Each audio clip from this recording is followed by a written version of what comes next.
pass the host over. Okay, let's get the meeting started. Welcome everybody. Welcome everybody online. We're gonna go ahead and stand for the pledge. Pledge allegiance to the United States of America and to the republic for which it stands, one nation, under God, indivisible, with liberty and justice for all.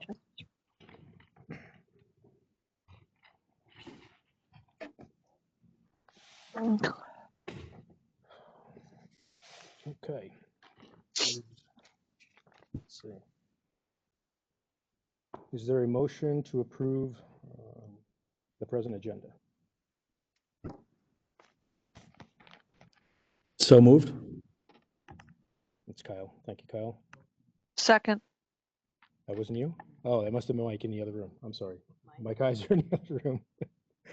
And Mary, that second. All right.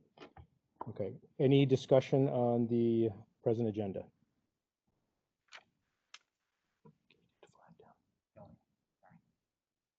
Okay. All right. So we'll do the vote. All those in favor of approving the present agenda, please say aye. Start with Mr. Charsky. Aye. Thank you. Mrs. Gibson? Aye. Mr. Heiser? Aye. Mr. Hersey? Aye. Mrs. Palmer? Aye. Mr. Peter? Aye. My vote is aye. And Mrs. Jurista? Aye. Thank you. The motion passes.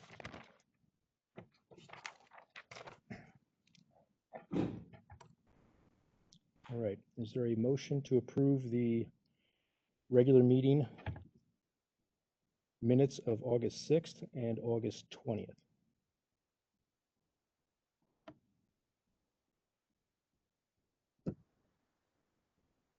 So moved.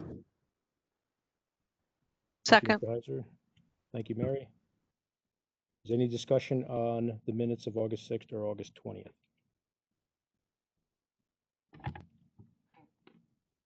All right, if there's no discussion, we'll move to vote. All those in favor say aye. Mr. Charsky? Aye. Mrs. Gibson? Aye. Mr. Heiser? Aye. Mr. Hersey? Aye. Mrs. Palmer? Aye. Mr. Peter?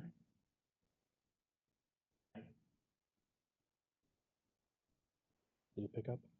I don't think it picked up. Aye. There we go. Thank you. My vote is aye. And Mrs. Jurista? Aye. Thank you. Motion passes. Okay, we move into our report section. We have two reports for tonight. We have a budget update, and then we'll go into the reopening update and some discussion of the first day of school today.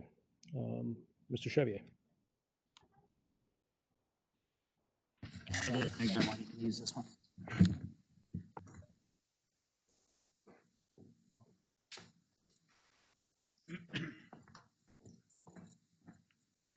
All right, so we wanted to start this evening by giving everyone an update. I'm sure if you've turned on the TV and you've been watching the news, you're hearing a lot of information about New York State's 20% reduction to state aid.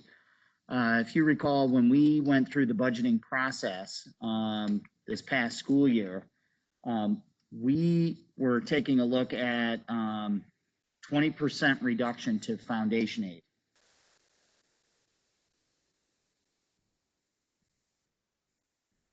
So we were taking a look at a 20% reduction to foundation aid. So when you look at the overall percentage of state aid in our budget, it's approximately 45% of our total revenue that comes in. Of that, approximately $10 million. So of that $10 million, $6 million of that is foundation aid. So when we looked at that 20% reduction in the budget and we planned for that through the budgeting process, if you recall that conversation, It really was looking at a 20% reduction to foundation aid. And that was kind of what all schools were basing the 20% withholding from the state on, was the foundation aid. Well, what we are seeing through aid payments now that are beginning to find their way into schools is that they are now looking at a 20% withholding of all aid. So that really changes the game for us. It goes from potentially a $1.2 million reduction in our budget to an almost $2 million reduction in our budget. So we are not at the point yet. New York State has not come right out and said that they are going to be withholding that for sure. But they have started to withhold 20%. So we don't know if it's deferred and we're going to get it, or if we're not going to get it at all. So what we thought it would be a good idea to do this board meeting is we need to begin talking about it. You're seeing schools all around our region. You see schools like Albany that were on the news the other day, who just made a decision at the board meeting to go full remote. And what becomes significant here is in a place like Schodack, state aid is based on need and wealth, really, of your community. There's formula that I would love for the smartest individuals to take a look at those state formulas and determine what creates wealth within a community. But some of the most high need school districts, which you'll see like Albany, Lansingburg, Troy, you're seeing some of these large urban districts that are high needs. They, their ratio might be 70% state aid, 30% based on their tax base. So they're heavily dependent on aid from the state, whereas we're about 45%.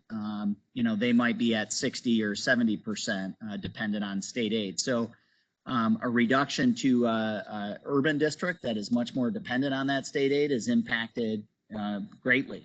Usually what they do is they adjust that formula based on the need of the district. The state has not done that in this instance. It's one of the few times they've just come flat out and said, we're taking 20% from everybody. But really that's impacting our urban high need school districts the most.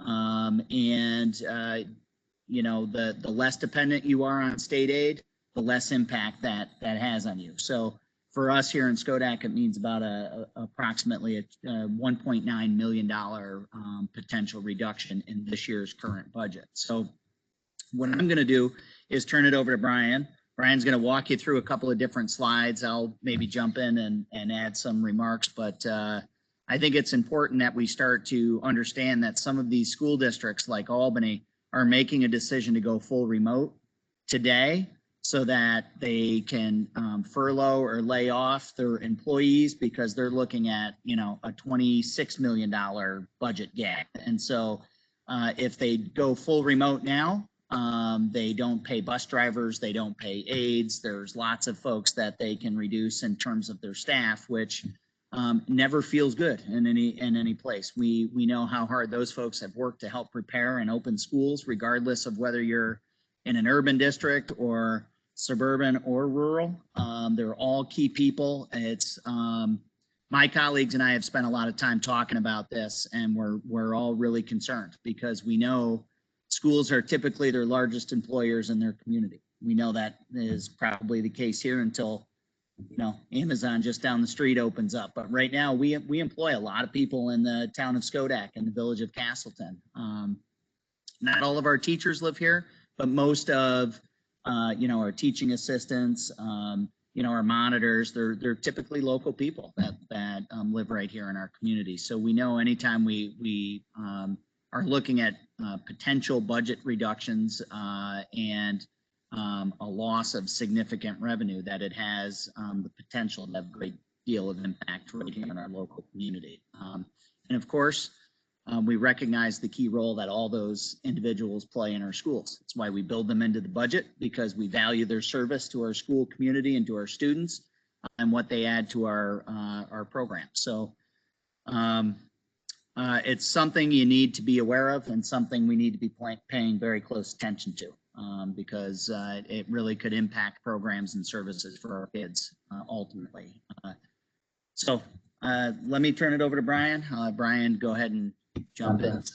Thank you, Mr. Chevier. So the first slide, if you go to it, does show a breakdown of the total aid projected 20% reduction. We were just speaking about by categorical aid. Gets us to a $1.9 million deficit from what we started with as from the planning perspective last year. I do want to say too, there's still a question about transportation aid. These are budgeted numbers. Transportation aid is in question based on last year's lack of use from March until June. We didn't transport as many students. So there's the state's looking at a hold harmless. We're not sure how that's going to look. So that could be one piece of the puzzle too to come out that still could be affected. We're waiting to hear from the state. Go to the next slide.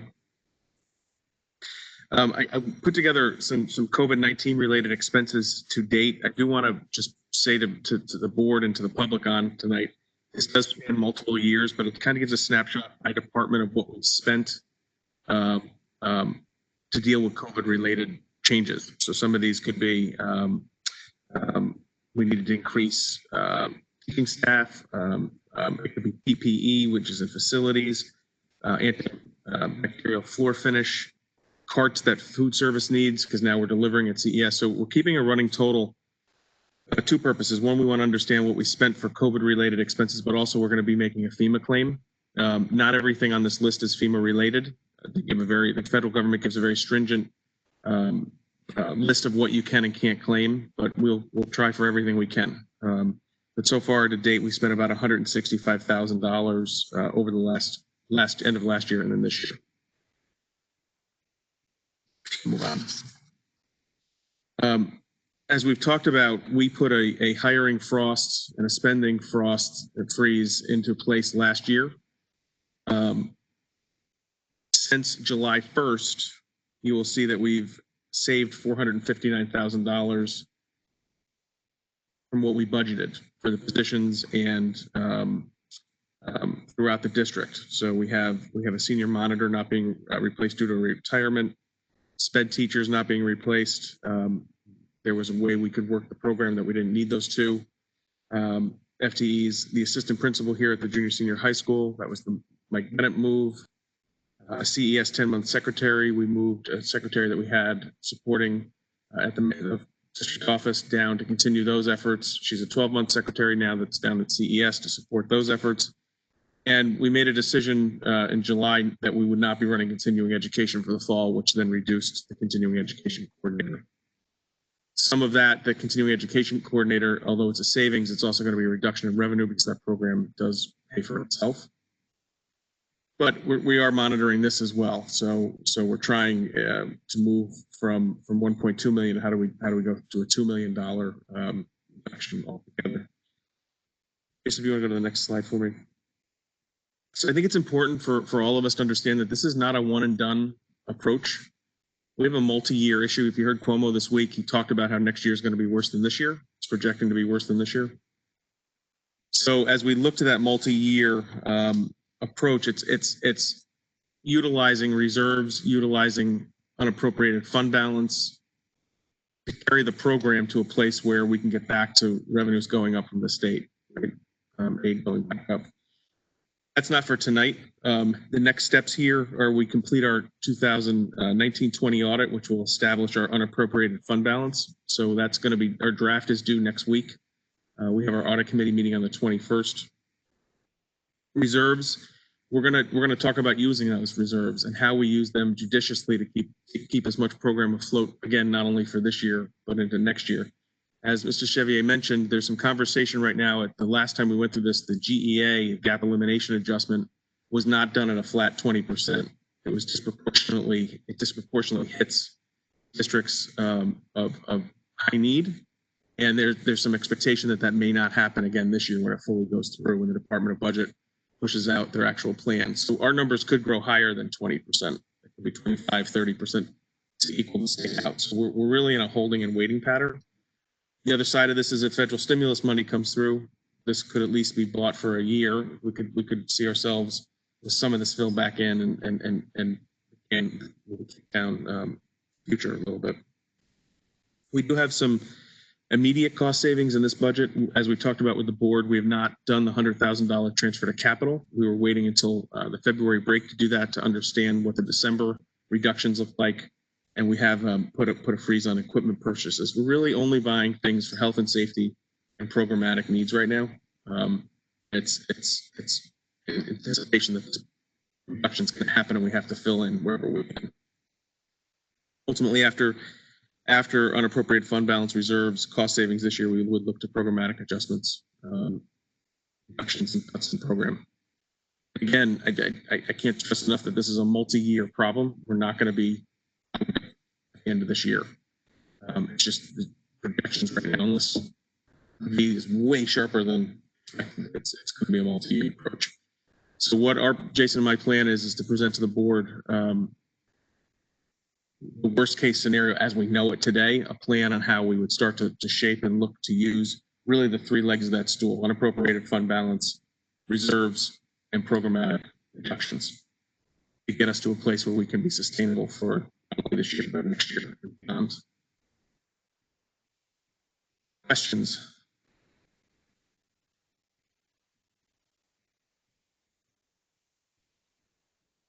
Right now, it's around $53,000, but it's significantly lower than, you can't claim any people's time unless it's overtime. You can only claim PPE if it's being used to fight the virus.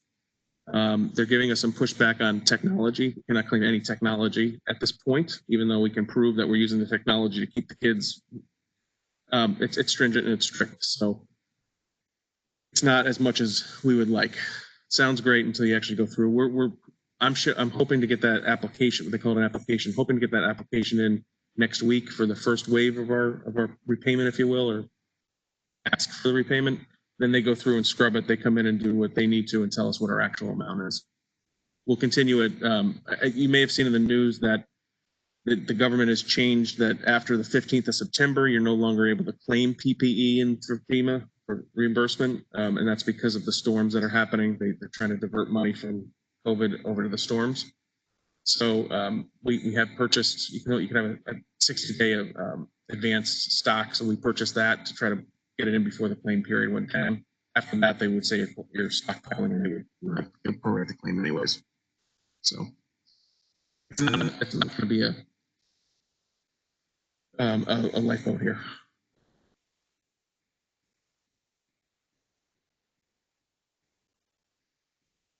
Questions? No? I think that's it. Thank you, Brian. Okay. All right, so we'll just ask the board to stay tuned. We'll keep you informed. We'll probably be talking about this at each of our upcoming meetings, just to keep you abreast of any changes or new information that comes our way.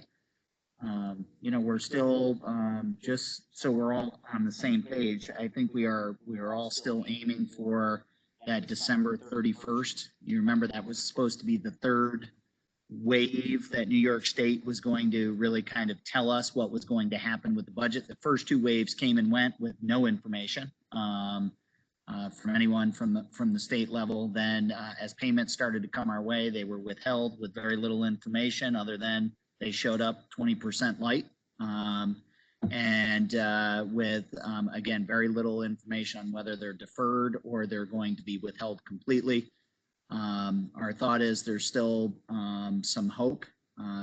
Let's be honest, there's probably some political pressure being placed, at the federal level as schools across New York State find themselves going remote, laying off staff, to really have politicians at the federal level help push some kind of stimulus package. So I think that's the hope to some degree.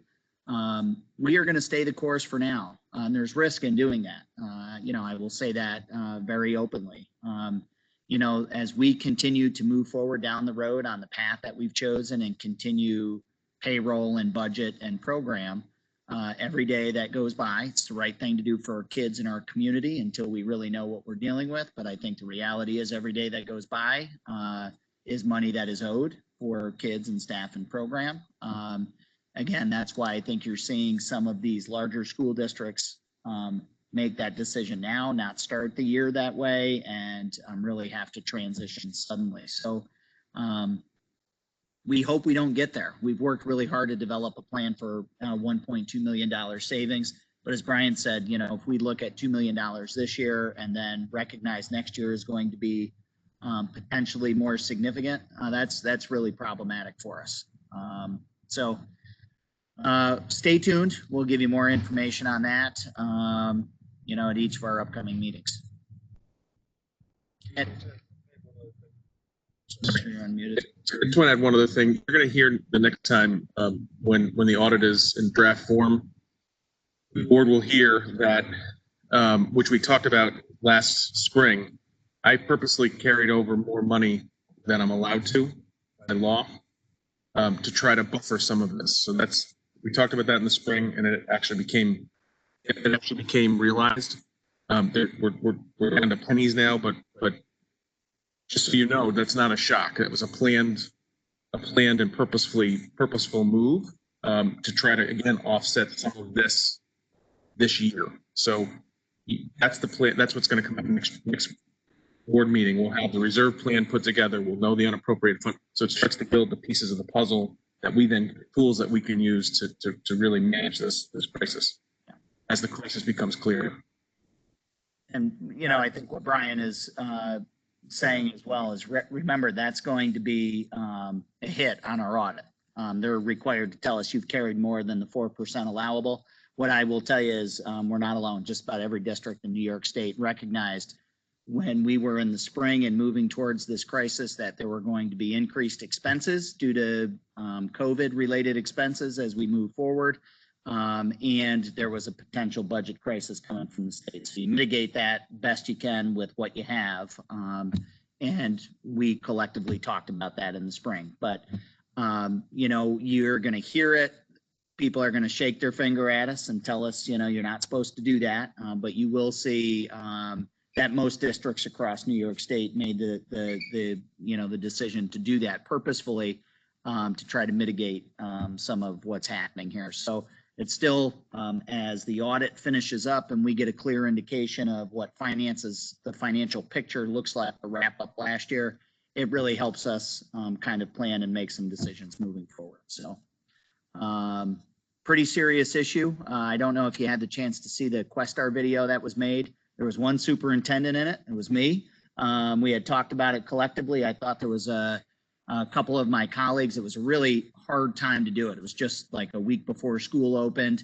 And so I really talked specifically about Skodak and the impact that it would have potentially in our budget, you know, having to find another $700,000. But,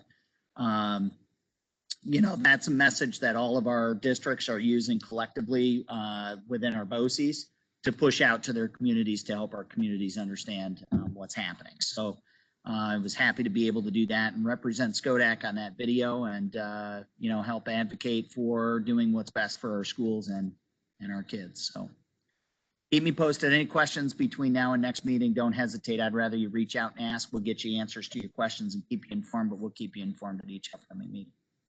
Thank you, Mr. Tucker. 2 questions. Mary has 2 questions. Thank you. Do you want to save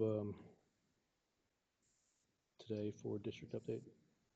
Yeah, I think when we do the next presentation, we'll talk a little bit about the district update because really all we're talking about is the opening of school. That's the big thing. Right. Okay. So we'll include that as part of the presentation. You ready for? I am ready. Opening update. All right. Any last questions, thoughts, concerns on the budget update? We know our concerns, but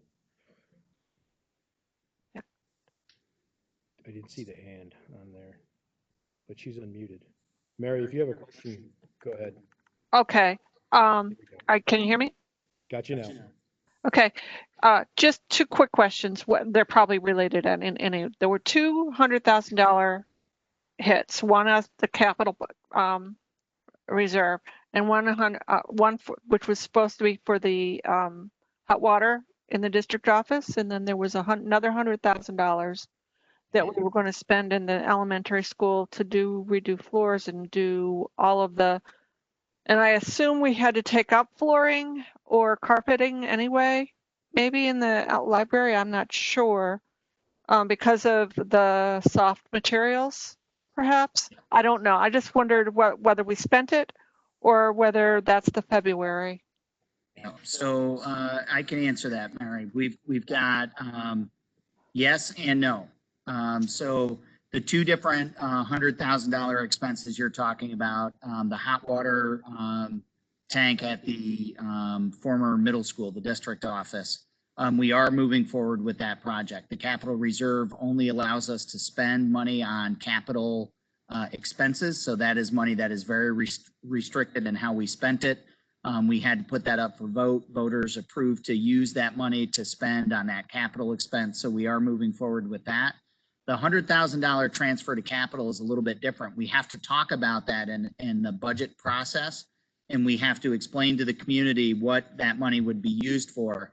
But that money does not have the same restriction as using money from the capital reserve. It's a little confusing. But as mentioned, as Brian mentioned, there was a $100,000 line in there for that transfer to capital that we purposefully said, let's get it approved. If the budget moves through, we know we need to do the work. We will do the work in the spring once we recognize where we're at with the budget. So that money has not been spent yet. We haven't pulled up a piece of carpet or a single piece of tile. We're going to completely wait until the spring to see where we're at with the budget and then move forward. We have to complete that project within this year if that's something we want to move forward with. But we are going to wait and see where we're at. So that money can be earmarked as $100,000 that can go to mitigate and reduce the loss of revenue through state aid. So that's something we purposefully planned on. We talked about the thoughtful use of that money and waiting until the spring to do that. So we're purposefully waiting in the event that we need it to support that loss of revenue. Okay, thank you. You're welcome.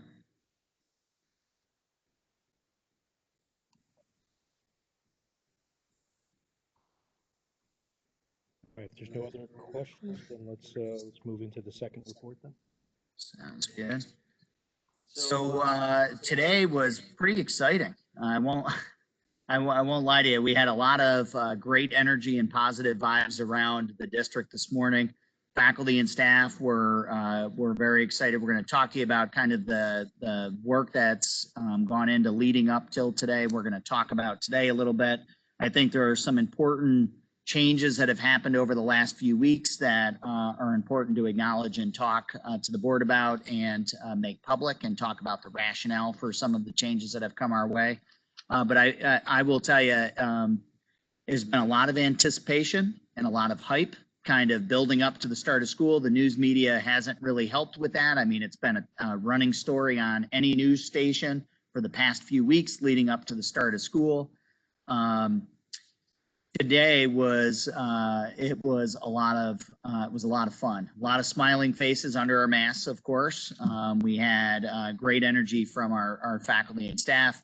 I'm going to let our building principals come on here in a few minutes as we get into this presentation and talk to you a little bit about their opening day today and receiving students back. But all in all, I would give us pretty high grade today.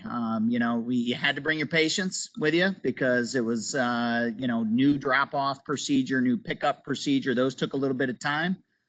We debriefed this afternoon at the elementary school. The elementary school is kind of uniquely positioned down there in the village. It's a tough spot for lots of traffic. And so our ability to be able to manage all of that traffic and keep kids socially distant and more controlled.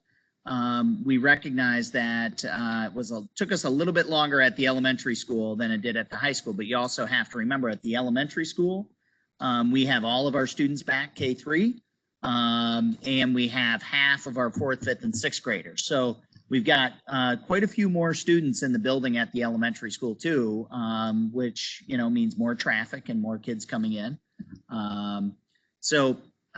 You know, that is certainly something to keep in mind. Even with that said, it was not a disaster, right? So it has potential to go either way. It's got potential to be positive, which I think it was. We used leveraged new software. which many of our parents downloaded the software, did the screening at home. We were able to quickly get kids moving, and we will work the kinks out of that and really make some changes. So we'll talk about that in a little more detail in just a minute. One of the things that I thought was important to talk to the board a little bit about, I will tell you, since the announcement came, we definitely received some complaints on start and end time. And so, I want to just talk to the board and the public a little bit about the process that went into changing school start and end times, because there's a lot of factors behind the scenes. Had we known that we were going to change start and end times and could articulate what those times were back at the beginning of August, we certainly would have done that.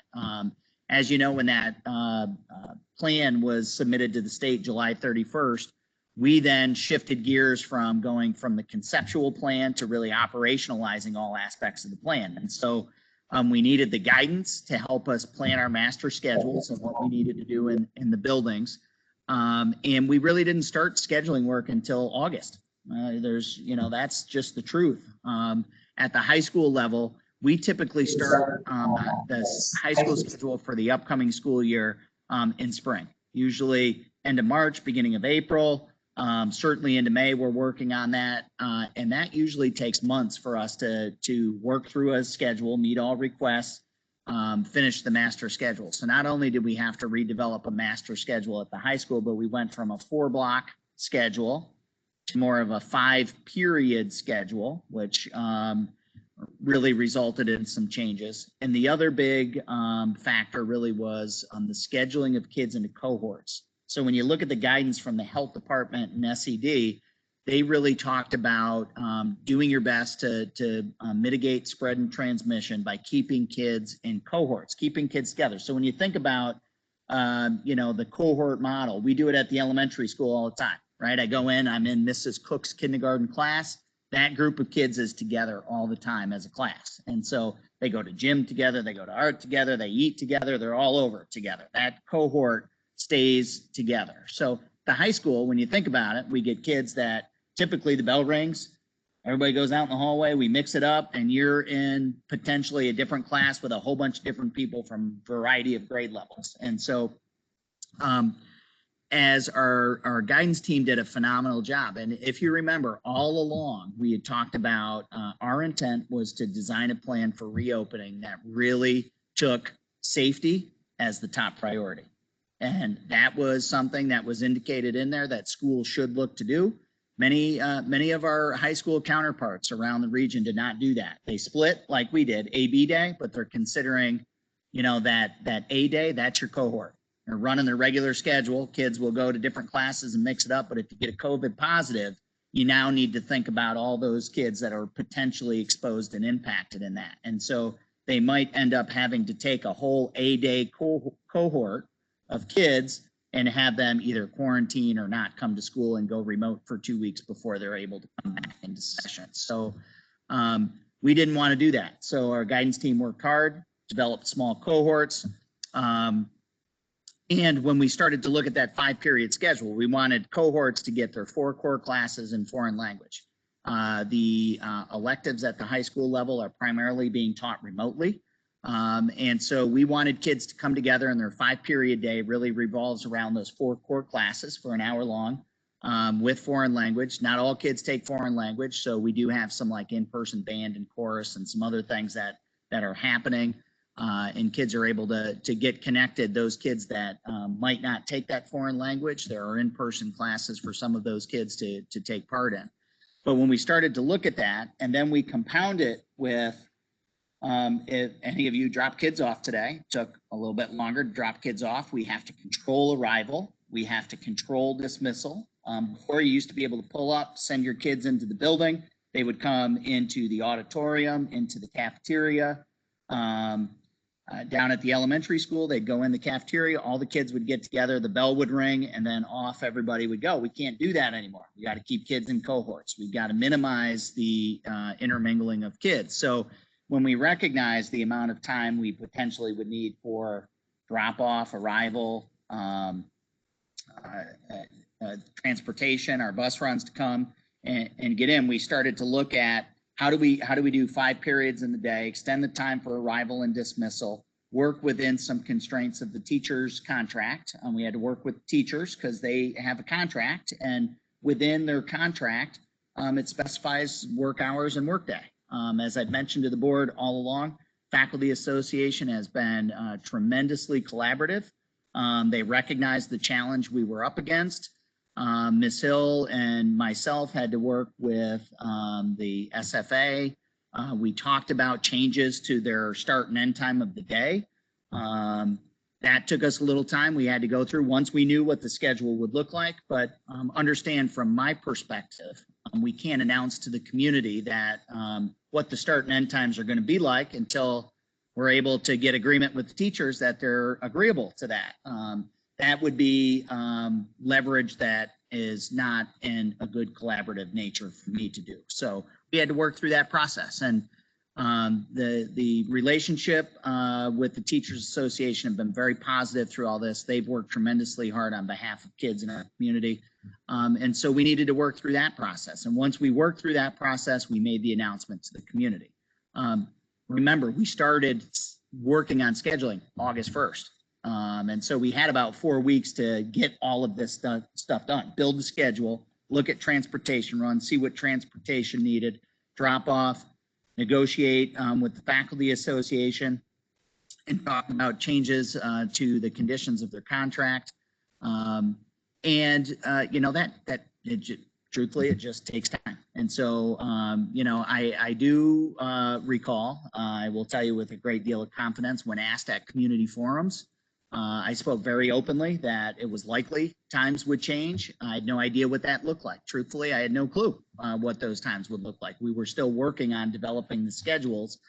You know, dropping that on parents 2 weeks before school starts is not great. And some folks were frustrated and unhappy. They had to make arrangements at work, and, you know, that's not an easy thing to do. I acknowledge that completely. It's not how we like to do business. And I recognize the frustration and the challenge that has caused for some families. But, you know, the reality is it's just, it is really nature of the beast with where we're at the moment. And lots of last minute information coming out. You know, when I tell you we're working up to the bitter end, we're working right up to the bitter end. Last night we were working late to try to get logistical things ready to welcome our kids back today. And so we acknowledge completely. You know, people will tell me it's unprofessional, it's unacceptable. I agree with all those things. I won't lie to you. It's not how we want to operate.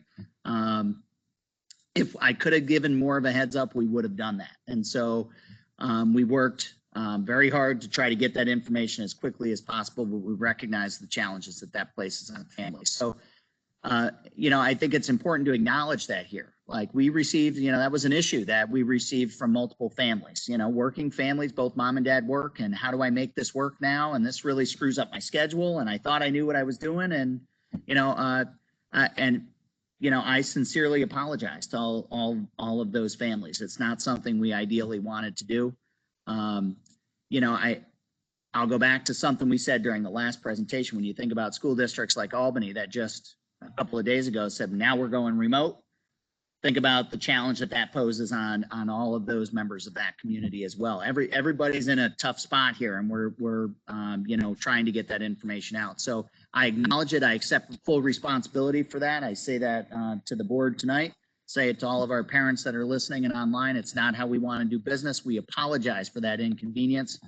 But there was a lot of back end work that had to go into doing that prior to being able to make that announcement. So since our last meeting, you're going to see me just talk about a couple of things leading up to the start of school. You know, it's important. We wanted to put some things on here just so the board was aware. You know, there were student and class meetings. There were opportunities for device pickups and for kids to, you know, start to come on to the property, get ready for the start of school. Jackie and James down at the elementary school have done a great job talking with our kindergartners. Not our typical bus safety. As you recall, we love the opportunity on that conference day to get our kindergartners on the bus with their parents. They ride the school bus for the first time. It's a great transitional activity, makes the kids feel a little more comfortable. Just we couldn't do those things this year. We opted for a virtual meeting, which is the safer thing for us to do. So we did an online bus safety and parent orientation where they talked about aspects of the program. Kids, kindergartners the next day were able to come in and meet with the teachers and drop some supplies off. So that helped ease the transition for some of our newest learners. And then again, those kids that were picking up devices, having the ability to kind of come in. I know for 7th grade, those kids transitioning from the elementary school into the junior, senior high school. My own son, Dean, is going into 7th grade this year. So he got the opportunity to come pick up his Chromebook and kind of do a walking tour of the building so they could see, you know, he could look at his schedule, know where he needed to report to. His first day is tomorrow, so my kids will be going to bed early tonight. But some nice transitional activities, you know, to try to lead up to the start of school. So when we look at updates, I'm going to have kind of the building principals. I know James and Jackie are both remote. I'm going to ask Mr. Derby to kind of pop on. We're not going to go through the full gamut of schedules again, but what I think is important for us to talk to the board a little bit about tonight, we've been getting a lot of questions about like remote learning, and there's a couple of different remote learning opportunities going on. So we have the optional remote. So we have all these families that might have picked the optional remote. I don't want my child to attend in-person instruction and we're going optional remote. And we've gotten some questions like, what does that look like for those kids? How is that functioning and happening? And what does that look like? So what I would like to do at this time is ask James, why don't we have you hop on first? We'll have Mr. Derby come on. He'll talk to you a little bit about remote instruction. And then James, if you want to kind of launch into first day of school and you want to give the board an update as to how things went down there today, we'd love to hear from you. And then we'll have Jackie pop on. Sure. Thanks, Jason. As far as remote instruction goes, one of the most important things I want to highlight is that we do have CES teachers teaching our students. And a lot of the questions centered around what is the day going to look like for my child at home? How are we going to operate in this world? We did have enough teachers to cover it. We have Miss Lant, who's going to be teaching grades K and 1.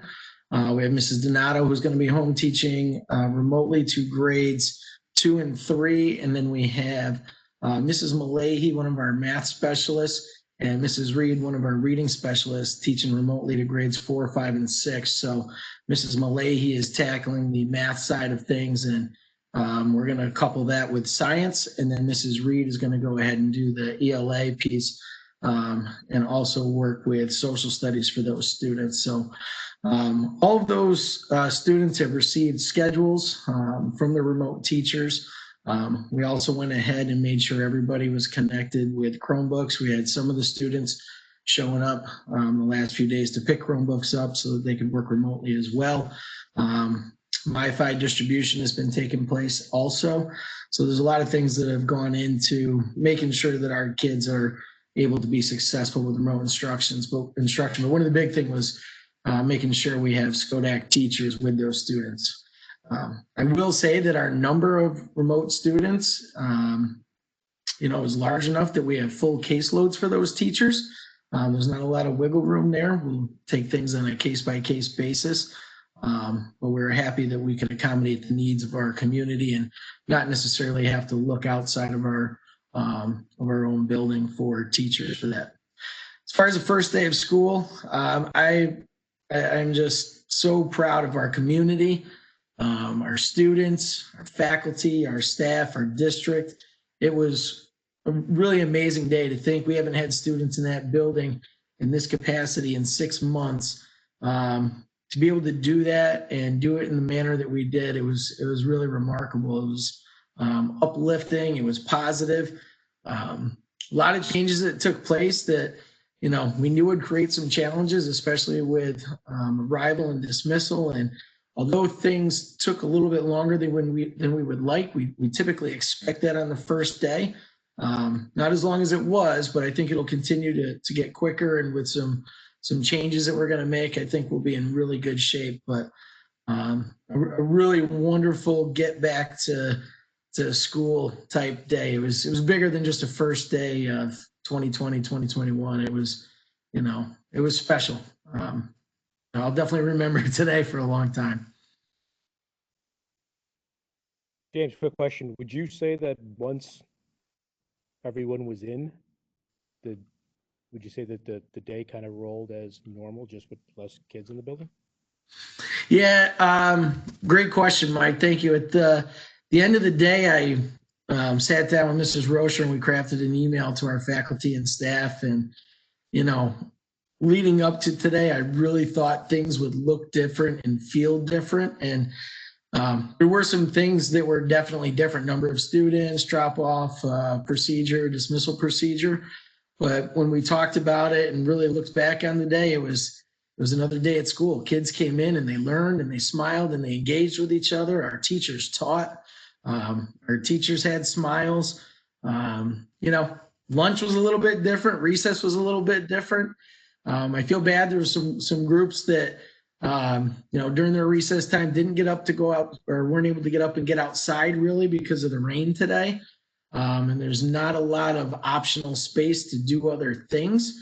So we're going to have moments like that, but at the end of the day, got into just about every classroom at some point, probably laid eyes on just about every kid. And, it seemed like a really good day of school.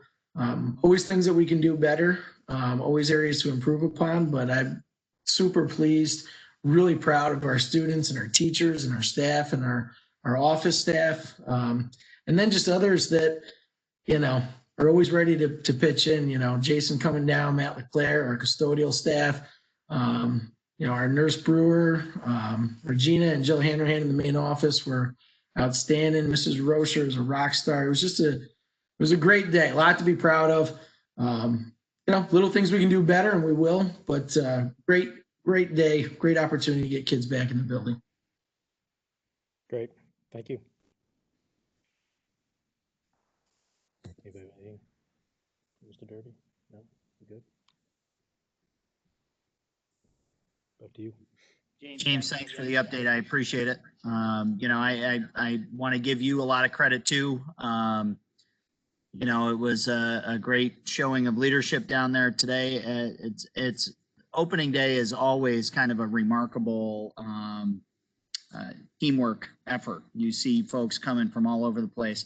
We'd be remiss if we didn't thank Chief Oregon, Skodak PD for providing traffic support and control at both of our buildings this morning. We didn't know what we were up against, so it's great to have, Skodak PD has always been a great partner with us, and they will continue to be with us for the next few days until we really get the process underway to make sure that everybody is staying safe. So great team effort down at CES, positive attitudes, great leadership.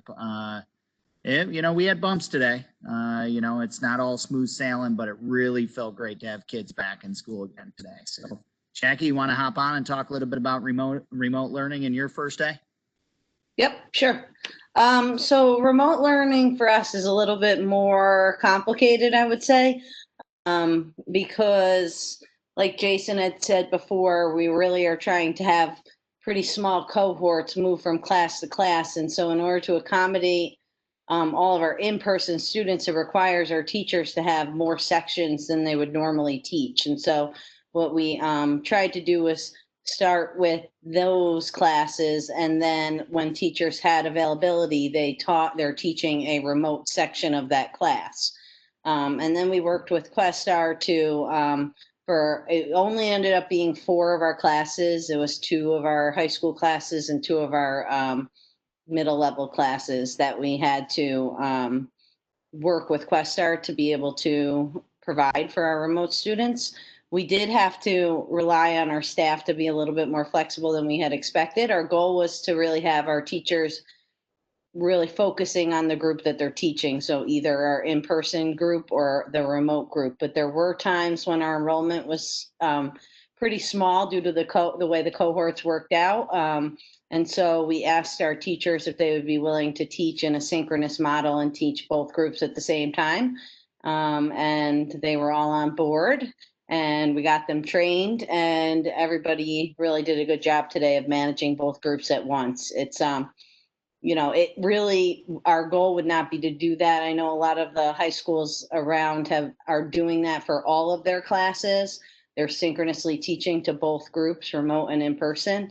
Our goal is to provide really instruction to the group that you're working with, and it's hard to do that with both models. So we're really trying to only keep that to our very small enrolled classes. So classes of maybe 4 to 5 kids in person, and then a small group of remote when possible. So we have roughly, I don't know off the top of my head, but I want to say 5 or 6 classes that are taught like that, blended. And we have one teacher who is teaching remotely, but his students are in person.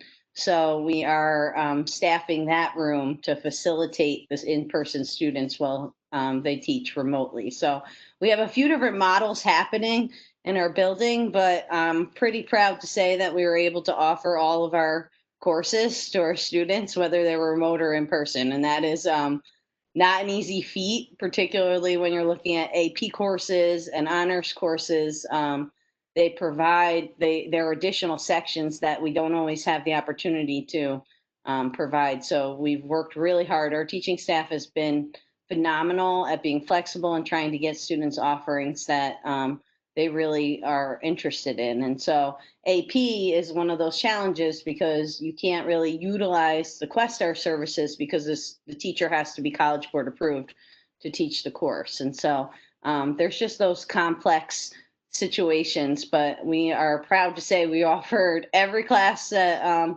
our students were interested in taking, particularly with the course. There were a couple electives that we had to drop because our teachers needed to teach core sections, but for the most part, it went really well. For the remote end of things, it was a tough start in some capacity because we didn't have an opportunity to give students printed schedules ahead of time. And so it's a little complicated when you look at it from the portal end.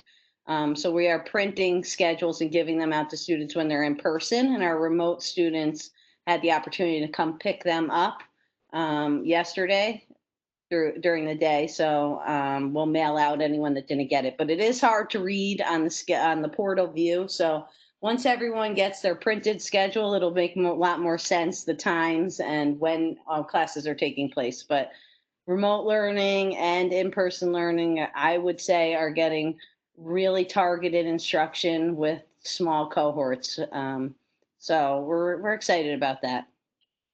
And for the first day, it's hard to echo what James said, but it's pretty emotional, honestly, to be able to see kids in the building and smiling. I had a student say to me, "Thanks for getting us in here, Miss Hill." And it was just like, "You're welcome," because of all this hard work, like we really got to see it come to fruition today. And it was incredible. Everybody stepped up. Everybody has been unbelievably supportive to each other, to us as the leadership in the building, patient, understanding, innovative, learning tremendously new ways of teaching. You have teachers who have been teaching in a certain way for 25, 30 years, some, and they are now having to teach in a completely different capacity. And it's not easy to plan.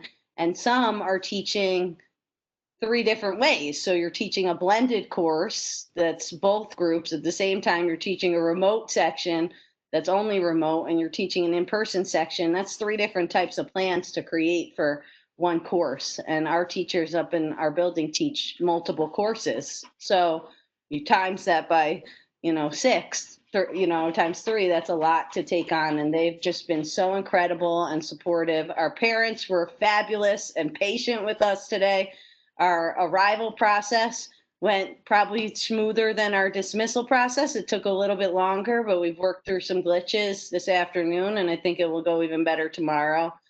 But overall, our students were fantastic. They followed procedures, policies. I walked into classes first block, and there was a lot of silence, like kind of like, where are we? we're all wearing masks and we're apart. And then I would say by lunchtime, everyone was laughing and feeling like things were kind of more normal than they expected. So once you adjust to the new norm, I think it's nice to be back in school. And we heard that a lot from a lot of our students. So we're really proud of everybody that worked to get this done. And like James said, I don't think we'll ever forget it, but it was emotional and pretty awesome. It's the best way I can put it. Great, thank you. I'd have to say that I participated in the drop-off and the pickup today, and I will admit, smoother than I expected. The drop-off this morning, I expected to see a long line going down Maple Hill Road, to be quite honest, and there was no line, actually. I mean, just a short, brief, I think the policeman outside made a big difference as far as moving cars in and out. I think that helped, but even coming in, the drop off, it was pretty smooth. The pickup, a little bit long, but that's tweaks, and I think ultimately not really that bad at the high school. So I think honestly, the traffic line was far less than it is in a normal year, truthfully. I forgot to mention one thing when it comes to schedules. Part of the challenge for us is when students are hybrid students and they're in person, they're seeing their teachers for 2 hours a day, and then or 2 hours a week in person with their classes, and then they are going remote and taking most of their electives. So some students' schedules will look kind of blank on those remote days because the expectation is they are scheduled into electives, and when they're not scheduled into electives, they're completing work for those in-person classes. So there's an expectation for some independent work there. But when you look at the schedule, it looks a little bit blank. And in the beginning, it might be light until the work starts kind of getting going. And so I just want the board to understand that we do know that, but it will find its pace once classes start really going and there's a little bit more independent work added into the mix. all right, well, thank you, and congrats to both you and James and your staff for the first day. Can only get better from here. Great job. I want to jump in and recognize Jackie too. She has kind of taken on Pick My Kid and has kind of really become the guru. Her and James and Carrie both have really jumped into that. But done a great job getting that set up and really kind of collectively working to bring that to life and make that happen. And we appreciate all the effort with that too, Jackie. So great job from you and your building. I say the same thing. Walking around the high school today is great feeling, great vibe. Kids were quiet at first. Think they had to wake up. Truthfully, schedules.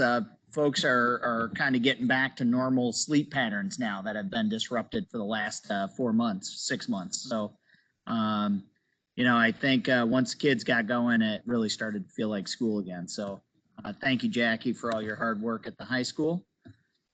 The next thing I just want to briefly touch on, I think it's important to recognize, you recall last board meeting, we changed one of our superintendent's conference days. We moved from March to September 9th, gave us that extra day on a Wednesday to get some training done. And I think it's important that you understand that the time that was spent really was needed. I think it gave an opportunity for our faculty to kind of get adjusted and used to being around other people in the school setting. That was really important. We had training sessions we had to conduct with all of our faculty and staff. What was really powerful, we had all of our school counselors develop sessions over those 4 days. So on September 1st and 2nd, all of our counselors met with the adults in the building, small groups. They arranged schedules, and it was really a focus on, how are you as the adult? Like, how you doing with all this stuff? What are the challenges? What are your fears? Like, we're here, we're in this together. It was a very supportive thing. Administration stayed right out of the room. It was counselors there to support their colleagues and peers to talk to them about some of the challenges that they might face with their own wellness and social emotional being coming back into the work environment. That shifted focus on the 8th and the 9th, that same group, our counseling team, which is our guidance counselors, school psychologists, social workers in both buildings. They then met again with the same groups, and they talked about how do we interact and work with kids? What are the things we need to say to kids? What do we need to be ready for as our students return back to school? How do we take care of their mental health and social emotional wellness? So, you know, we didn't outsource that. We looked to the experts right in-house to really work with our teachers and our kids to provide some support, and that was much needed. It gave folks a sense of support moving in. We had some other folks, Tim Ryan, Sarah Lant, Ed Finney, who offered to step up and provide trainings for staff on those days. So they gave up some of their professional learning time to help their colleagues learn in that situation. A lot of building procedure training. And of course, we had Needham Risk Management that took part in, you know, some training sessions and question and answer opportunity. I had the opportunity on September 2nd to welcome back faculty and staff. I know I sent the link out to the board. I know some of you may have joined. Very different way to present opening day. We usually are packed in this space, and we have an opportunity to welcome each other back. We did that virtually this year, so everybody was on site but connected that way. And it was a great opportunity to welcome everybody back to the new school year. You're probably hearing a lot about athletics on the news, so let's just talk for a quick moment about athletics and where we're at with our athletics update. Back in late August, the governor allowed low-risk sports to begin practice and play on September 21st, which was, you know, good news for a lot of our student athletes, you know, and for schools. When we took a look at that guidance, it kind of has the trickle-down effect. Once you get the nod from the top in Albany, then NISFA, the guiding force for interscholastic athletics in New York State, has to meet and talk about guidelines and regulations and what they think they want to do.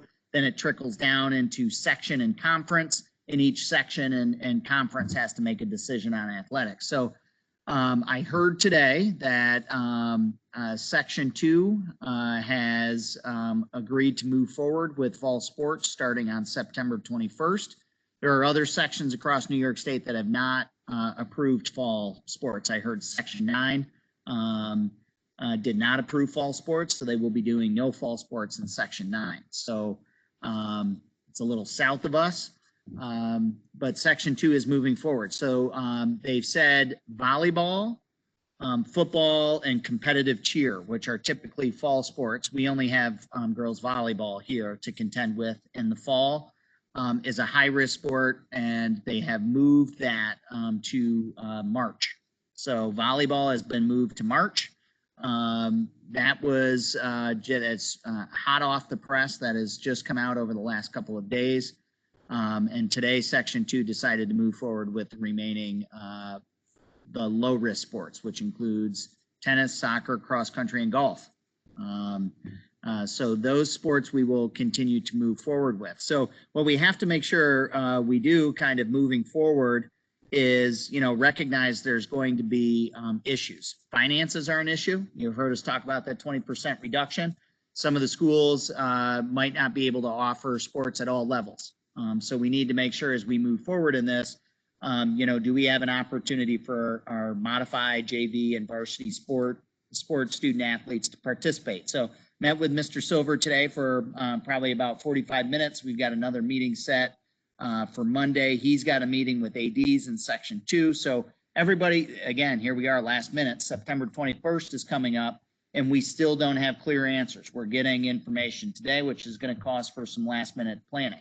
I will tell you the real challenges we're going to face. Transportation is going to be a real problem. Our buses now are running later schedules, but they have to run later in the day. If we have matches that start 4:30 and buses are leaving the elementary school at 3:15, you know, between 3 and 3:15, certainly poses an issue getting kids down to Cairo, Durham on time for a soccer game. That's a real logistical problem we're going to have.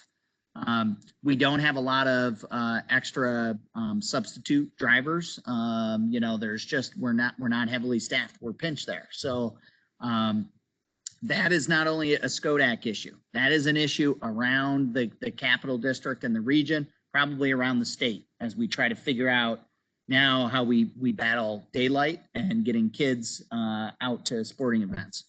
Spectators, it's going to be an issue. The guidance right now is every student athlete can have 2 spectators come. No student body allowed to come and cheer their friends on. So at matches, if I'm a student athlete, I get 2 passes for 2 individuals to show up to support me.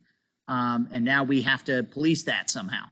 I'm sure that's going to end well when grandma drives 40 miles, 40 minutes to get here, and we tell her that we're sorry you can't come.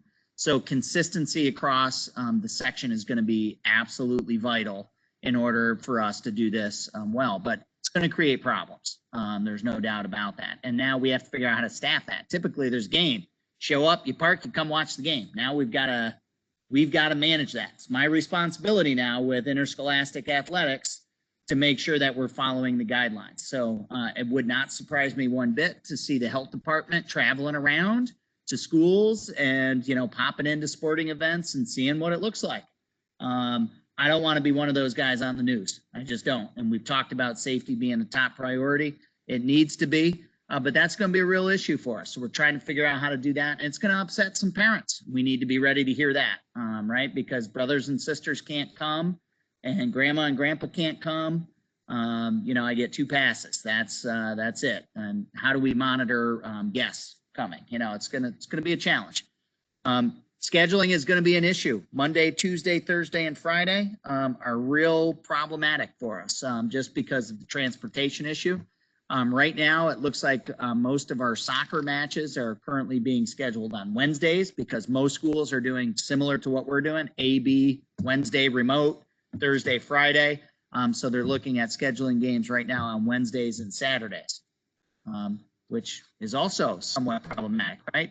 Saturday is not a typical work day. So when you send transportation down there, you're not paying their normal salary, right? You're paying overtime for folks to give up their Saturday to get kids down to a game and sit for a few hours. It's an unbudgeted expense for us. We're going to have to recognize that that's a reality. But really, Saturdays work great because we got daylight all day long. We can schedule those games and we can get kids down there. Safety is going to be the top priority. It's going to be a challenge.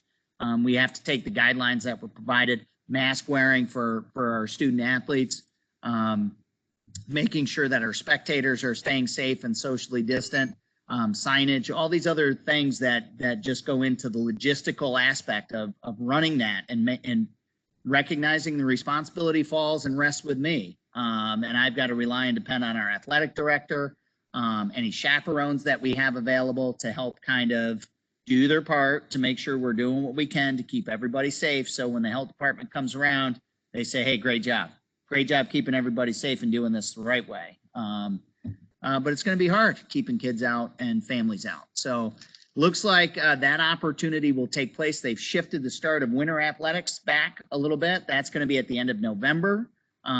We recognize we got a late start date here for fall sports, so that will extend. Winter sports will begin at the end of November, and they will push back the start of spring sports as well to accommodate that volleyball that's going to kind of come in the middle. But that might come with some risk for some of our students having to pick. That might be 3 sport athletes that typically play volleyball in the fall and softball in the spring. And if those two, mix a little bit, some of those girls are going to have to make tough decisions.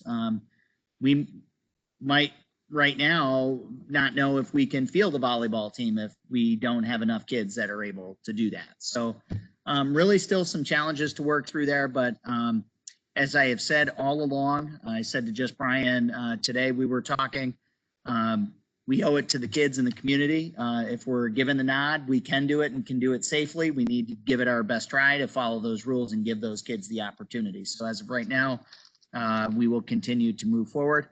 I will tell you, other school districts, some are not doing sports because of the budget reduction. And they're just saying we're not going to compete because that 20% reduction across the board is a problem. I think we owe it to our kids to at least try it, and we will continue to do it until we recognize financially it might not be something we can do anymore. I don't think we're quite there yet. So we continue to move on this path and give our kids the opportunity like we said we would do all along. Couple of other challenges that I'll just mention quickly. I'll wrap this up. Substitutes are a challenge. We don't have a lot of people that are really overly anxious to be substitute teachers during a pandemic. So, if I have a dentist appointment, maybe I have some kind of appointment as a teacher or a teaching assistant. I have a parent that I care for that I've got to get to a doctor's appointment. Life goes on, right? Even though we're back at work. The reality is we don't have a very deep sub pool. So it becomes very challenging and hard for us at this time. Everybody is being used really to supervise and help manage some of the processes that we have. We don't have the ability to pull a sub from a room or a TA or a teacher potentially and put them in to cover classes. It's not the same environment. So that is certainly a challenge. School calendar, school events, we're kind of taking those virtual for the time being. We really want to continue to march, with safety being our top priority. When we talk about different school events, if we can do them online, we want to do them online. But as of right now, we are going to not pull everybody together. All it takes is one positive COVID case and that crowd that you bring together to shut part of your building down and potentially not be able to have kids in school due to that exposure. So the academic program for kids, bringing them back in person has got to be the priority at the moment. So we'll continue to work through those school events that will look a little bit different. When we talk about technology, we're so technology dependent. We're still back ordered with our devices. Our Chromebooks haven't come in. You heard me at the last meeting talk about Canvas, our learning management system. We had really pushed Canvas to get operational. They told us really implementation's about 6 weeks. We tried to do it in about 4. We didn't make it, right? That's really not our fault. We were beating the doors down, but we're depending on other people to get that set up, make connections, do those tech things on the back end to make sure that it's operational for us. Doesn't mean it won't get used. Now we'll just look at a phased in approach once it gets up and running and operational. So we use some of the time to help our teachers become comfortable in that environment, and we will shift over to Canvas once the templates and our school accounts become available, which we anticipate should be within the next week or two. Those school accounts should become available. The budget reduction that we've talked about continues to be a challenge for us. We have to always keep that at the forefront of the decisions that we're making. And then, of course, the governor's directives. I was kind of having some conversation here. We got a directive, executive order came out late last week. It's hard to even remember anymore. Schools every day, Shelley, right? Every day, we've got to go on to the New York State Department of Health portal, and we have to put in information for students, teachers, and staff. We just need numbers. How many individuals did you have? How many students physically present in your building? How many teachers physically present in your building? How many staff members physically present? Next section, how many students are not physically present but enrolled? How many teachers are not physically present but are working? Faculty. How many staff are not physically present? So we've got total enrollment, total staff. We have to go through and do this head count every day. So we've got to take a look. Those kids that might not be in school because they've got a dentist appointment, they're supposed to be here, but they go in this box and not this box on a given day. It took us, Shelley's been working hard, developing a way to try to gather that information. But by 3 o'clock every day, it's got to be in New York State Health Department, executive order. It's got to happen. So now we're taking valuable resources right at the start of opening school. It's important. We want to know how many of those, how many positive COVID cases do you have? How many students? How many teachers? How many staff? Right now in Skodak, it's 0. And it has been for some time. So that will likely change at some point, potentially. And when it does, we'll add that into the system. So there was this talk about schools doing testing. And my understanding, they told us that some schools in New York State are doing testing. I'm not aware of any that are doing testing through laboratories or doing any of those things. We are not. We're working with the New York State or the Rensselaer County Department of Health. They've been tremendously good partners through this whole process, but we are working hand in hand with them. I will not know that a student has tested positive until I get a call from the Department of Health or I hear from the family. So I won't rely on the family's call. What's going to happen is if you get a COVID positive, that's going to go to the health department. The health department's going to call the school, and then we have an obligation to do a whole series of contact tracing. Move back 48 hours. Where was that student in the building? Who were they in contact with? What did their schedules look like on those 2 days? Who were they around? And we're kind of set up right now to be able to answer those questions pretty quickly if need be. So, but we are not testing, and I think that's important for folks to understand. We don't have the capacity. We're not a laboratory. We're not doing the testing. That is something that we are relying and depending on New York State and the Rensselaer County Department of Health to help guide families in that instance. If a student does show up and they're symptomatic, without question, they go to the isolation room. You get a phone call, you get picked up. We need a note from your doctor or a negative COVID test, or you don't come back to school for 14 days. You wait it out and then you're able to come back to school. Those are the options. Without fail, we need a doctor's note, either a negative COVID test or a 14-day quarantine before you can come back. So we just need to be mindful. I got a sniffly, runny nose. That's new. One of those three things needs to happen before that child can come back to school. So let me just ask, I appreciate you listening to me talk about all those things. There's been so much going on since our last meeting. Any thoughts or questions from the board? Anything I might be able to answer on anything that we talked about tonight or?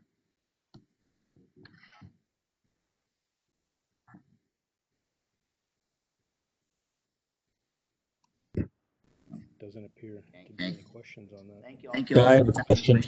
Thank you for your support and helping us get our schools reopened. I do have a question. All of you as well. Where's he at? Did you hear that? We did. Hold on, Mike. 1 second here. Okay, we can hear you now. Go ahead. Okay. Jason, can you hear me? Yes, sir. Okay.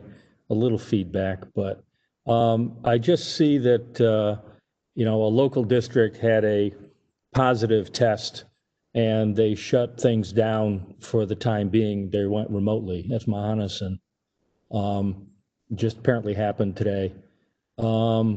It looked like from the article that it was due to the nature of, it was a staff member and, could have had contact with a number of different people.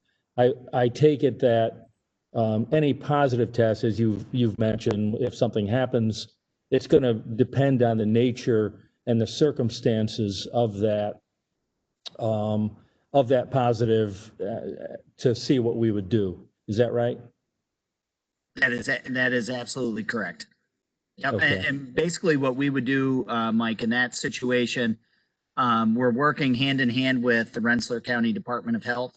They're really going to take the lead and give us advice on it. So we're going to provide all sorts of information to them, names, phone numbers of students, employees that might have been in contact. But it'll make a big difference, for instance, if it's, a student who was essentially in a room maybe with a small group of kids. The Rensselaer County Department of Health might say, all those kids in that particular classroom should quarantine for 14 days. That might be their directive, but there wasn't enough risk and exposure for everybody else throughout the building for us to shut our doors. If it is a staff member that is, in and out of all the buildings and interacting with kids in some capacity, I went and visited every classroom today. If I came down positive and I'm interacting with kids for a duration of time, I'm spending 15 minutes in every room talking to kids and interacting, the health department might tell us that the best course of action would be closure for a period of time. But I am probably not closing the school without direction from the health department to do so. And what you've described, the health department's involvement and the New York State Department of Health involvement is exactly what happened at Mahonison, and it was someone who had more ongoing contact with more people. So I was just curious about that. Thank you. Appreciate the question. Any questions or comments? All right. I think we're good. I just have one statement at the end. One, I think I appreciate you acknowledging the various issues that have happened over this summer and the procedures and the choices that were made. We knew they were going to be. I think we always know with every decision that we make here, we're not going to make everyone happy. I think I don't accept that they were unacceptable. Unfortunate maybe, but not unacceptable. So I think we appreciate what's happened and the amount of work that has taken place over this summer to get ready for today. Yeah, so Yes, Mike. I was gonna save that for board discussion. As you can see, I got through my voice across 2 soccer fields lengthwise. I don't think you need to apologize for anything that you've done. Thank you. I've been on both sides.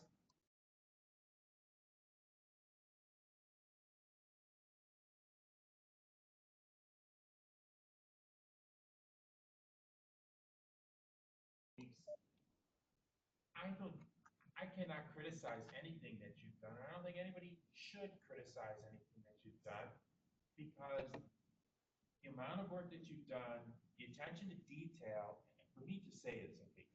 You understand the source of where this is coming from, okay? We do. Yeah, exactly. I am not in any position, nor will I ever be in a position right now to criticize anything that you guys have done. And I don't care what I've said before about evaluation, but exceptional, outstanding, extraordinary, by far. You don't need to apologize, in my opinion. I really am proud of what you guys have done. You need to afford to pat yourself on the back. And frankly, I'm a little worried. I'm hoping that you do take time for yourselves, right? No, you need to, because experience, You're right, Mike. know where I'm going. You don't want that either. So I'm sure my voice was picked up. Yeah, it was well said, Mike. Thank you. Yes, sir. Go ahead. I think it's extremely important. I appreciate that, Mr. Charsky. I appreciate those comments. The team has worked incredibly hard.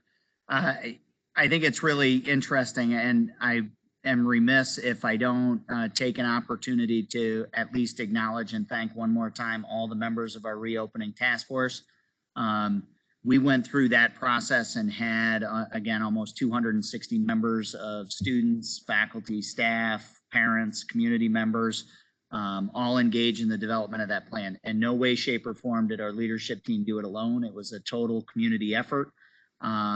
We really relied and depended heavily upon community input from those task force to really kind of guide and shape our plan on some of the really major decisions that we needed to make.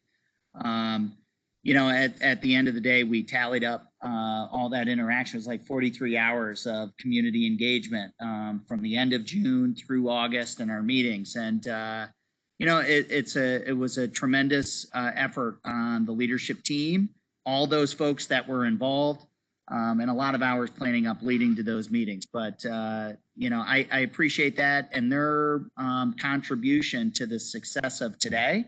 Even though there were bumps and, it was a community effort to get us to where we were today. And we appreciate those comments. The leadership team worked hard, sacrificed time with family and things over the summer when we usually have an opportunity to enjoy that time as well. But we know we needed to do what we needed to do. And we're very proud. I'm very proud of the leadership team and the work that everybody has done, and all of you. We can't forget your support. We can't do it without your support as well. So total team effort here. I know it's a nice kumbaya moment we're having, but, and we know not everybody's happy. And I think from our position, my position, I have to recognize and understand that challenge and frustration and how people feel about that. And I appreciate your perspective on that. But it's hard not to take that stuff and carry it around with you, because you do care. You don't want to inconvenience anybody. You don't want to make it difficult. It's hard enough. And, you know, some of those decisions have made it more challenging, and we don't want to do that. And so it doesn't fall upon deaf ears. That feedback is important. We'll continue to move forward with that and do the best we can at being ahead of some of those things. So I appreciate that, and thank you for giving me an opportunity to throw that in there, Mr. Tuttle. I wanted to make sure we thank the reopening task force one more time for their collective effort to get us where we are today. Thank you. Great, thank you. All right, just checking to make sure that. All right, I think we're good. All right, so let's close reopening update and the report section. We will move into the public comment section. Let me just pull up the public here. All right, so for the public that is out there, I think we have about maybe 5 or 6 out there that are on. I believe if you're on by phone, you can do *3, which would let me know that you'd like to address the board. If you're online or virtual, I think you can send me a chat.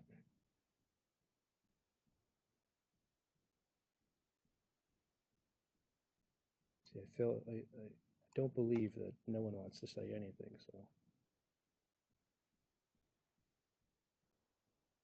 See if I can unmute here. I thought I could unmute everybody.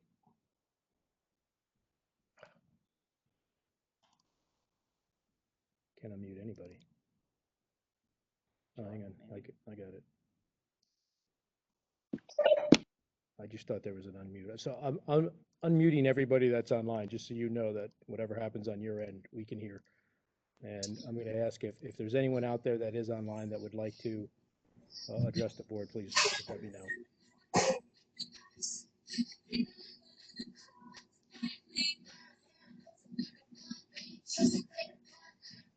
Okay, I'm gonna assume that's no one, so I'm gonna mute everybody again.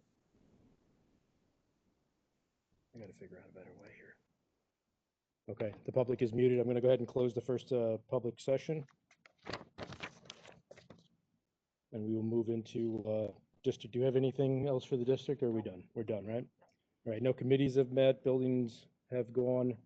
We'll move, section 5 is action items.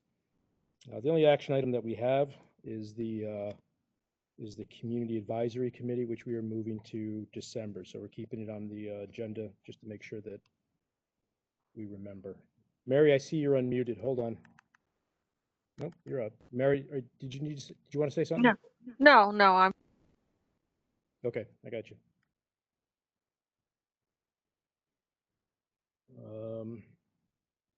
All right, board discussion. Is there anything from the board that anybody needs to bring up? Sherry? I just want to say that Board Docs is not working. You can't pull up the agenda or any of the files. I've tried on 3 devices. So just to be aware that I don't know if people want to be following along, but you can't pull it up. I think people who had it up, it's working, but if you close it and reopen it, you can't. Or at least I can't pull it up on my phone either. I mean, I've tried. So I don't know what it is, but.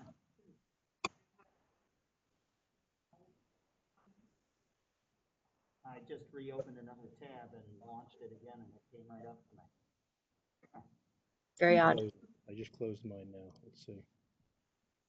See if I can support one of you here. This is Mary. Yeah, I even restarted the computer. Still not pulling it up. I was able to access it earlier in the week, so I've seen them, but. Yeah, I just got back in as well. Maybe it's something like it's still hung up in there or something. Anyway, all right, we'll take a look at that. Okay. This is Mary. Mary, go ahead.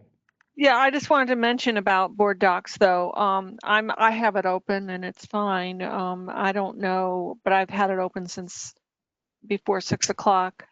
Do you know that with board docs, you can also do electronic voting if you have the right, I don't know if we have the right version for it though. We do not. We don't pay the extra for it. Okay.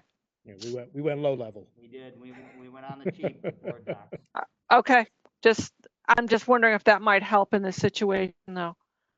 But That I don't know what the upcharge would be. Certainly something we can look at. Yep, we definitely can. Thanks, Mary. 6,500 plus? That's a lot of Yeah, it's an money. extra- Yeah, it's an extra 6,500, Mary. No. I don't think it's gonna happen. I'm gonna scratch it from my, action item follow-up then, Mary. Well, I think it's if you know that it's 6,500, just confirm that it's that. We can do that. All right. That's Is a there lot of money. Anything else? It is. Mike's in. All right. I don't see anything else, so we're gonna go ahead and close board discussion. And let's move into policy. So we have a bunch of policies that were up for first reading last month. They are now up for second reading. So here's my motion here.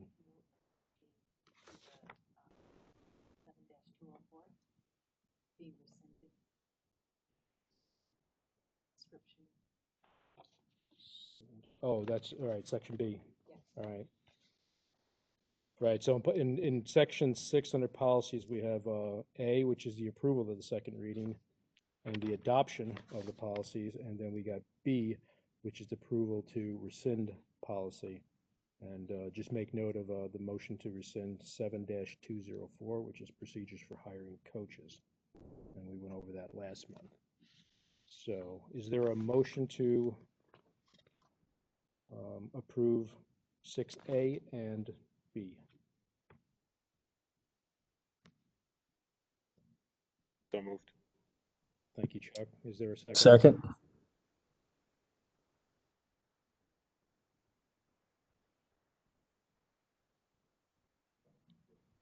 What's that?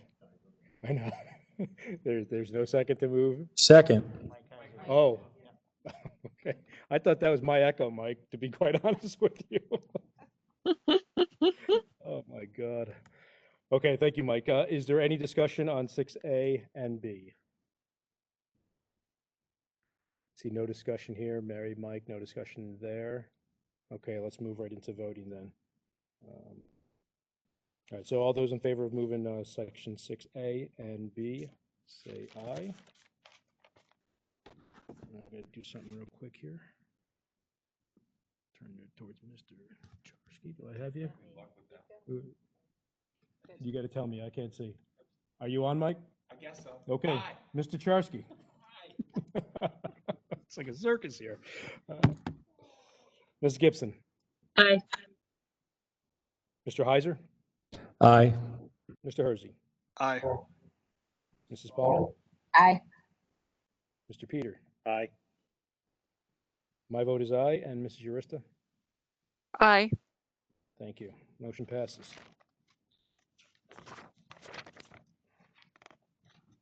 Section 7 is the finance section. We have just one tonight. Section A for the motion to approve the contracts. We have two contracts. Contracts for approval, September 10th. One's just a cover sheet and one's the contract. One contract and a cover sheet. Okay, one contract and a cover sheet. Center for, is that, what is that? District Langen School? It is, Brian, What school is that? the contract. The Langen. It's special ed. It's special ed, right? Okay, all right, very good. All right. Is there a motion to approve 7A?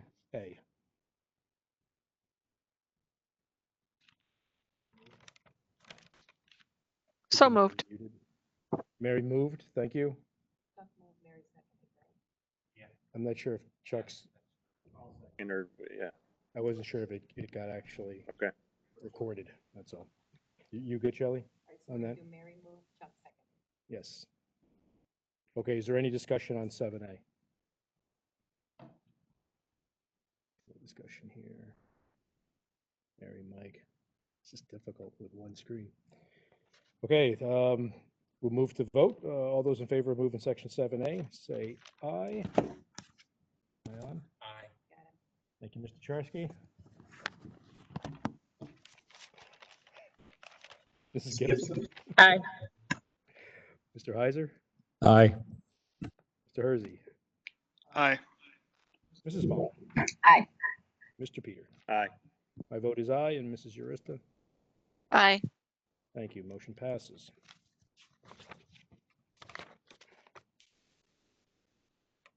Section 8, other actions, authorization of petty cash allotment. Is there a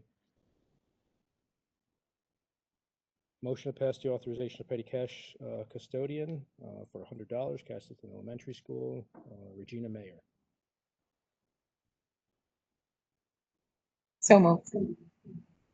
Thank you, Mrs. Palmer. Is there a second? Second. Thank you, Mrs. Gibson. Is there any discussion on 8A?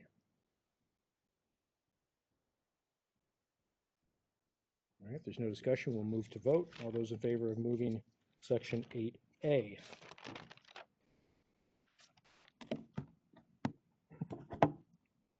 Mr. Charsky? Aye.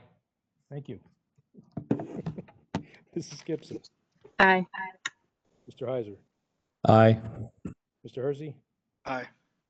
Mrs. Palmer? Aye. Mr. Peter? Aye. My vote is aye. Mrs. Urista? Aye. Thank you. Motion passes.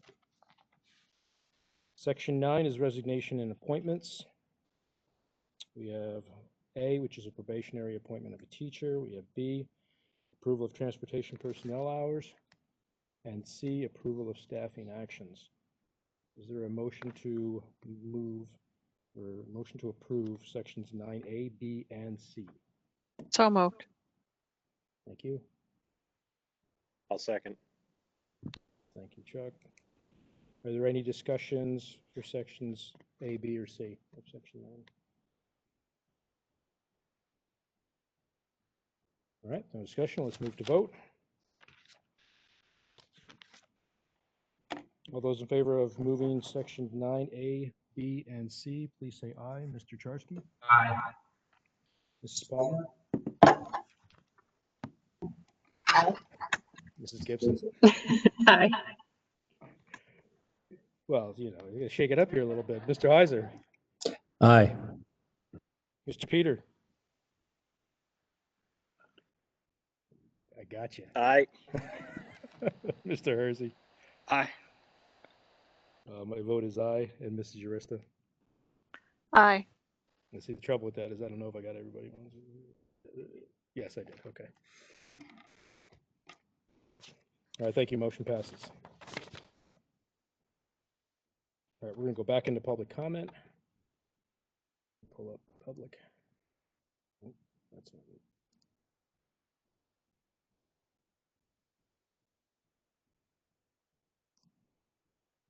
I did either.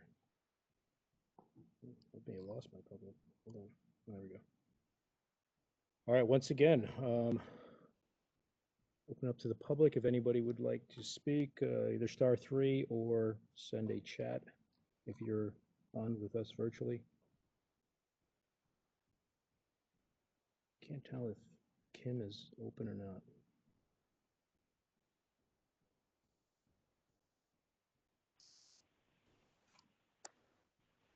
Looks like I got 2 callers and 2 people online.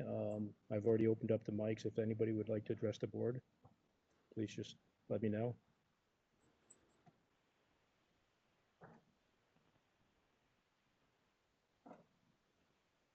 Okay. Let me go ahead and mute the callers then.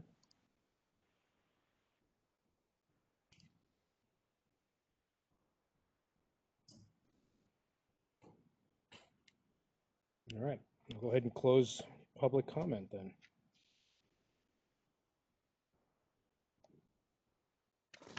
All right, action items, Mr. Chevier? I just have the board docs upgrade follow-up. All right. I have here. I just wanted to throw on there, I let Shelley know before, but for the record,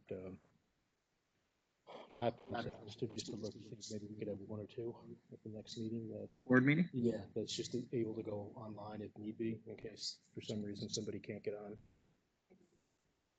Okay. All right, perfect. Yeah, we'll put it on the list though. All right, any other action items from anybody on the board? Did we miss any? No, good. Mary are good. Okay. That is it for action items. Is there a motion to go into executive session for any reason whatsoever? I'm just asking if there is. There's none here. Mike, Mary? I see none. Okay, if there's no further items, then this meeting is adjourned. Thank you, everybody. Have a good evening. I will stop the recording now. I'm figuring out how to do that.